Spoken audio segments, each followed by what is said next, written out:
Beginning July 18, Metro Manila's minimum wage earners are getting a raise in their pay. That's 50 pesos per day as approved by the NCR Regional Tripartite Wages and Productivity Board.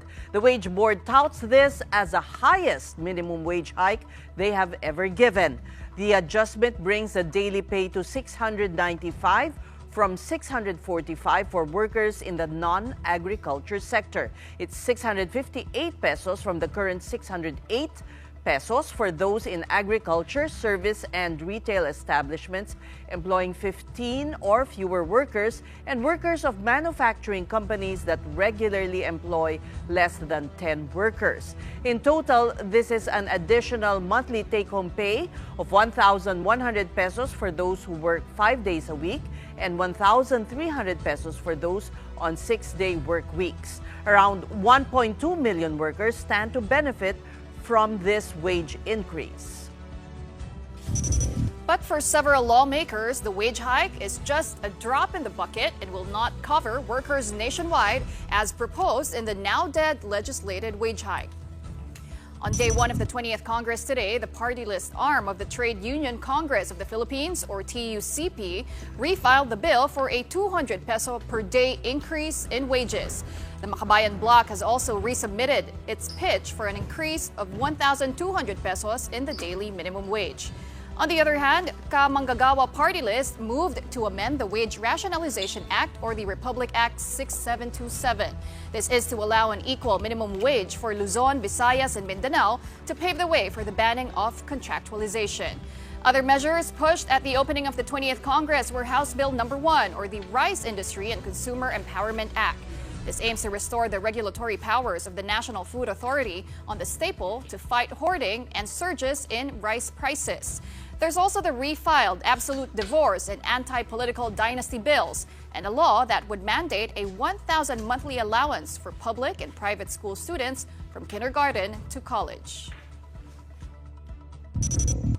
And at this point, let's bring in Carlos Miguel Oñate, Legislative Officer of the Party-list arm of the Trade Union Congress of the Philippines, or TUCP. This is regarding the 200 peso daily minimum wage hike bill they have refiled in the 20th Congress. Magandang gabi po sa inyo, Congressman, and welcome to the big story. Hi, Carlo po, spokesman and legislative officer of the TUCP Party-list. Marami pong salamat sa opportunity. Good evening, Ces, Shawn, and Pauline, and to all our viewers. Thank you. Well, this is short of the 200 peso legislated wage hike that is now has been filed before Congress, but at least may break naman po yung minimum wage earners natin. Tama po kayo, no? Pero the TUCP Party List just today filed once again the legislated 200 peso wage increase because we believe that our workers, hindi pwede silang tinutulak na 50 na lang kesa wala, no? May mas malaki pong pag-asa dito po sa House of Representatives. The TUCP Party List not only filed the 200 peso legislated wage increase, but we also filed a resolution calling for an inquiry, an investigation in aid of legislation on how our regional wage boards really set minimum wages, because as of now, we have over 5 million minimum wage earners who are still below the poverty line. And as you've mentioned, this NCR regional minimum wage will only cover 1.2 million minimum wage earners and not yet the entire 5 million minimum wage earners. Do you intend to look also at the work of these wage boards apart from this, legislated wage increase? Yung trabaho ng wage boards, they have not been responsive. That's correct. If you would go back, these regional wage boards were created by RA 6727, the Wage Rationalization Act, which actually outlined 10 criteria which the regional wage boards should be using in setting minimum wages. The number one criteria there is the demand for a living wage, which is enshrined in the Constitution. Yet, if you look at the latest wage order, even if balik-baliktarin mo itong wage order, ni isang mention ng living wage hindi nabanggit. We have estimate of living wage right now is 1,200. Still, we have BARM with the lowest at 361, and now the new NCR minimum wage 695, which is still no way near the 1,200 living wage estimate, and which was the vision when the regional wage boards were created 36 long years ago. So, what amendments will you put in place so that the regional wage boards will be more responsive?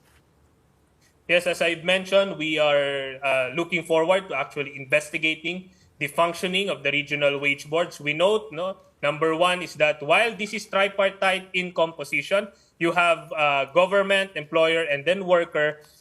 More often than not, it's the government ganging up with the employers for a lower figure for a wage increase, thereby leaving the workers' representative with a dissent or with reservation in the decision. Secondly, is the fact that why is it that we have poorer regions who have lower minimum wages, and still we say to them that let's just keep the minimum wage at that level so that investors will come in. Investors never came into those regions, and in fact, mas naging mahirap pa yung mga regions na yon.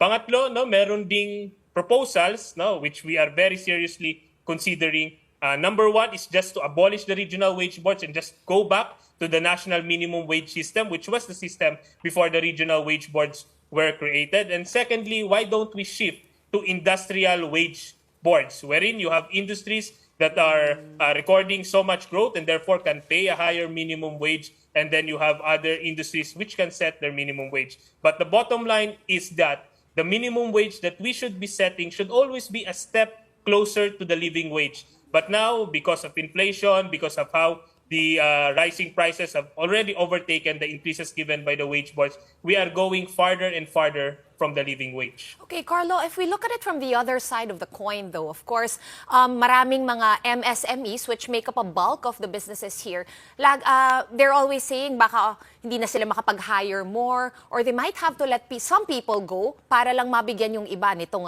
wage hike, no, that so far is just at 50 pesos for minimum wage earners. What is your plan, no, for those that might be displaced by this wage hike? And also, lalo na kung mag-come to pass yung 200 or 100 na legislated.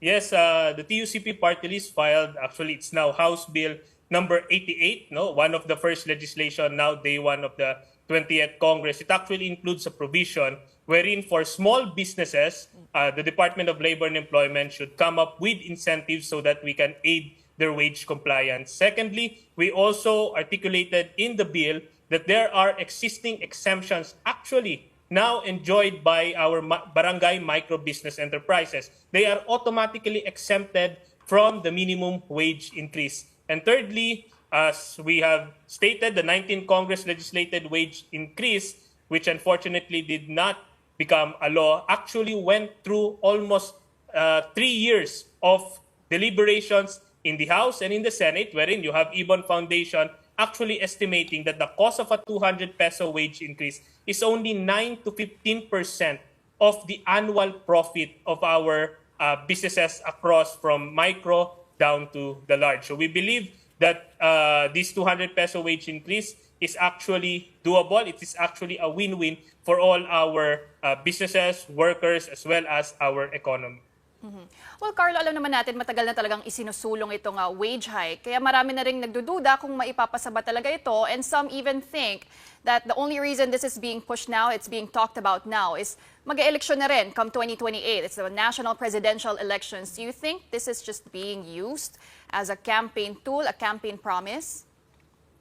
I do not believe in that because, as you know, for instance, TUCP Party-list has been there for the longest time fighting for the legislated wage increase before, during, and after elections.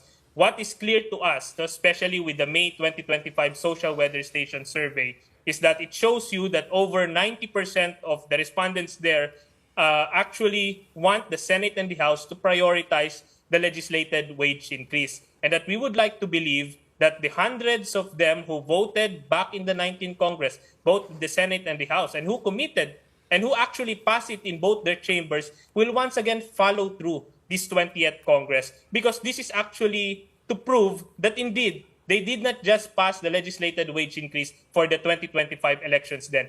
We are willing and we are planning to pass this legislated wage increase, and we call on all our allies and champions. Actually, they are getting more now in the 20th Congress to actually co-author and then to actually pass the legislated wage increase, not in the last 2 minutes of the 20th Congress, but in the first session days of the 20th Congress. Oo nga, baka mag-antay ng ilang taon yung towards adjournment na naman. My question is, what do you think? Is this going to be included in the president's, agenda when he presents his State of the Nation address? And secondly, the economic managers have warned against a 200 peso legislated wage hike. So, anong tansya mo? Masasali ba to sa legislative agenda ni PBBM? Si Palace Press Officer Yusek Claire Castro na rin ang nagsabi mismo that the President is not against a wage hike because it will benefit workers. But we would just like to remind the President and this administration that the wage hike and then the only lifeline for our workers to actually get a substantial wage increase is from Congress and never from the regional wage boards. 36 years is too much just to keep on insisting on this epic failed, broken system. We urge the President to actually mention and recognize this in the State of the Nation address. Actually, our call is that this should be included not only in the LEDAC priority bills, but also in the certification as urgent of the President. And then we once again warn and urge our economic managers to stop the scaremongering because this is being used also by our employers. Unfortunately, those who are in big corporations who actually have the means to actually pay for a legislated wage increase. And hindi na ba tayo nasanay, no? 36 years, no? Almost 4 decades, lagi sinasabi magkakasarahan, magkakawalaan ng trabaho. Ni isang beses po, hindi po yan nangyari kahit po nung huling legislated wage increase noong 1989. Ang bottom line po, no, kung ayaw lang po nila ng legislated wage increase, yun po ay dahil ayaw po nilang i-share yung portion ng kanilang profits. Carlo, actually, yan gusto ko itanong sa'yo, no? Nabanggit mo yung malalaking korporasyon. While there's no doubt na mas afford nila, no? Ang problema doon, karamihan ng mga empleyado nila ay contractual na. Will this legislated wage hike apply to the contractuals? Kasi marami nang nagpo-fall under that sector ngayon. Or what do you propose to do with, yung burgeoning number of contractual employees? Opo, no, buti na banggit din po. No? Number one, this is a minimum wage increase bill. So this means that all minimum wages across the country should be increased by 200 pesos, regardless if you are regular or contractual. Secondly, we want to address the root of the problem, which is actually rampant contractualization. So we actually, the TUCP Party-list, once again filed the security of tenure bill, which will finally prohibit labor-only contracting, which is long prohibited by the labor code. And we seek to restore regular direct employment as the norm rather than the exception as it is today. We remember, of course, during the time of President Duterte, this was already passed by both the Senate and the House, but unfortunately vetoed. Once again, we are urging, no less than the President, to make this also his legacy, security of tenure and the legislated wage increase. Also explain the rationale of having a nationwide rate. As it stands, iba-iba nga ang minimum wage rate. Kasi iba-iba, supposedly, ang cost of living depending on where you are. So why legislate an across the board? Why one amount? Yes, the legislated wage increase is actually just the first step towards reforming the system itself. As it is now, we have BARM, which is at 361 pesos. And then you can have now next the new NCR, which is the highest, which is at 695 pesos. This is actually, for us, a product of the epic fail system of the regional wage boards. If you would remember, back in 1989, all minimum wages across the regions are all 89 pesos. So para silang nagkarera, lubusan pong naiwan yung mga regions outside of the National Capital Region. The end result is that most are still flocking to either NCR or either metropolitan areas just to get employment, and then afterwards uuwi na naman po sila. No? So it brings congestion. And second, Pero- napipigilan yung inclusive growth. But would you acknowledge that that was what led to the growth of Calabarzon, for instance? That is very hard to account whether the lower minimum wages.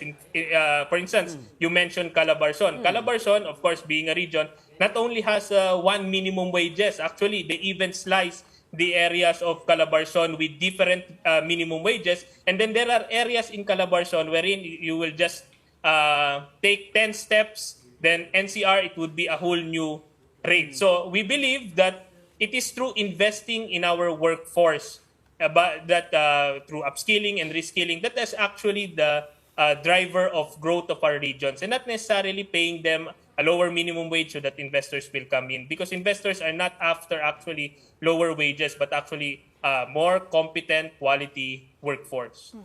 Well, Carlo, there was also that bill filed mandating sick leaves, vacation leaves, because apparently it's not under the labor code. So how feasible is it to finally mandate vacation leaves for employees?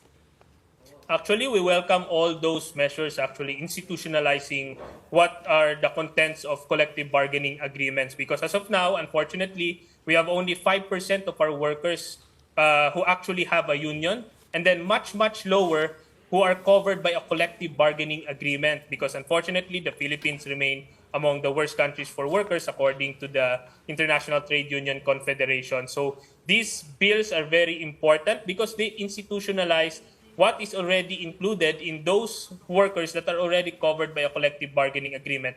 Through a legislation, we hope that this will also increase union density and the capacity of our workers to enter into collective bargaining agreements with their employers. And the enabling environment for that should be the free exercise of workers' right to organize, collectively bargain, and freedom of association. And Carlo, balikan ko lang yung contractualization, because one of the reasons why it's so rampant is also because of manpower agencies. What should be done about these agencies? Should they be regulated? Nabanggit mo nga yung security of tenure ang mahalaga to push for employees, workers to have that security. But what about these manpower agencies? We have always called for intensified labor inspection. Unfortunately, as of now, the DOLE only has around over 1,000 inspectors, and then we have over 1 million establishments. So the labor inspection is something that should be taken serious about by this government. Secondly, is that in our bill, in the Security of Tenure Bill, we actually want to get rid of manpower agencies, because manpower agencies, especially the many who are illegitimate, the only job that they will do is to hire worker and then deploy them to another company. More often than not, the manpower agency actually serves just like as a middleman, or in one way or another, just like a puppet of the principal employer, just to evade employer obligations. So in our Security of Tenure Bill, we actually, first, we want to regulate them. Second, is we want to prohibit, especially the many who are still operating right now, who are illegitimate manpower agencies. Okay, balikan natin yung issue with the economic managers and legislating wage hikes in general. Ano yung mechanism ninyo, since you are pro-labor, of course, but how do you account for rising inflation that could actually negate these raises that they get in their minimum wage? That is very much true. No, when we first filed the legislated wage increase, which was 150 pesos, we called it then as a wage recovery increase, because it is not actually an increase, but you just want to recover the lost purchasing power. That's why in 2025, when the House approved it in the 19th Congress, a 200 peso wage increase adjusted for inflation. Now, the struggle continues in the 20th Congress. Before, the last legislated wage increase is actually 25 pesos in 1989. The value of the 25 pesos now is already 170 pesos. So we believe that the 200 pesos legislated wage increase can recover the lost purchasing power, which is we are talking about in terms of real wages. And second, that it can be done and it can be absorbed by our economy, especially now that we have relatively lower inflation compared to 4 decades ago. Going to the passage of this measure, no, what went wrong in the 19th Congress? Yung nagtuturuan ng Senate at House kung ano ba nangyari and how can you avoid this from happening again?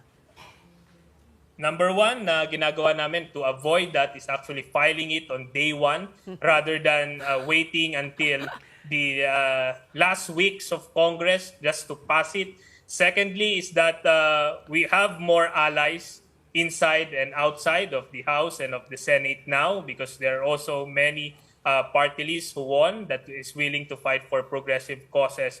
And number three, with regards dun sa turuan na naganap dun sa last 2 minutes ng 19th Congress, I think we are now establishing better relations with both the chairman of the Committee on Labor and Employment. So for the Senate, I think it's still Senator Joel Villanueva. In the House, it will be a new committee chairman in the House of Representatives, new chairman of the Committee on Labor and Employment. Naghihintay pa rin po kami, no? Kasi magkaka-election pa lamang niyan after ng SONA. So we hope that we can have a more proactive, more close relationship between the chairmen of the Committee on Labor and Employment of both the Senate and the House so that we can immediately come up with a BICAM and not let this historic moment slip.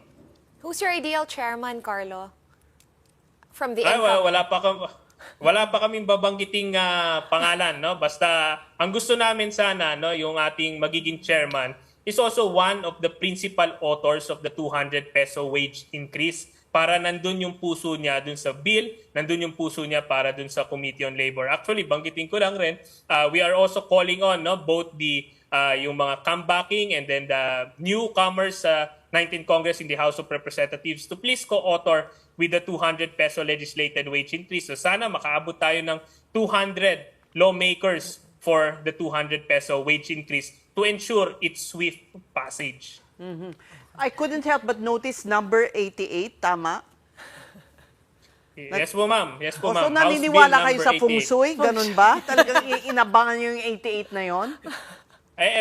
Sana po, no, swertihin kami, no, kasi yung aming opisina pumila, no, starting 4 o'clock right now today, no, sa House of Representatives just to get, no, a priority dito sa pagpila sa House of Representatives. So hopefully yung feng shui na binabanggit ni Ma'am Ces talagang maging batas itong 200 pesos legislated wage increase.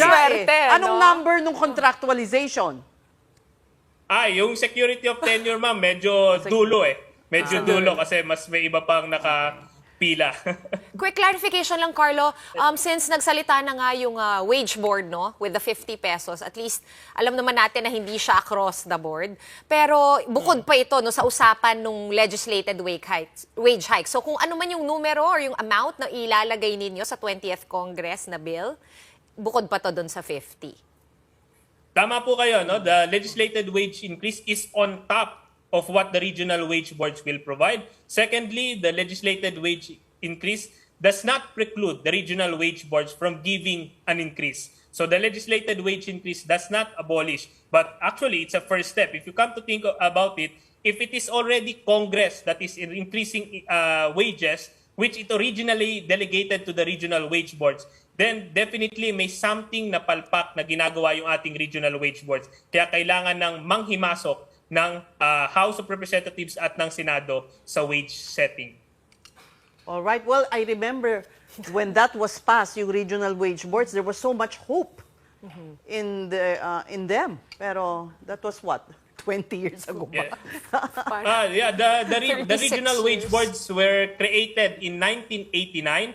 Actually, kaya good news sa maraming workers yon kasi dinikit yung 25 pesos na legislated wage increase. Then dinikit na it would be the legislated wage increase from Congress provided that the regional wage boards will be established. Unfortunately, as everyone, no, both layman and our experts will say, it led to the stagnation of minimum wages. No, if you would look at real wage terms, the current minimum wages, some of them in regions with lower minimum wages are even far below its purchasing power compared way back in 1989. All right, we thank you for joining us. Carlo Oñate, Legislative Officer and Spokesperson of the TUCP Party-list.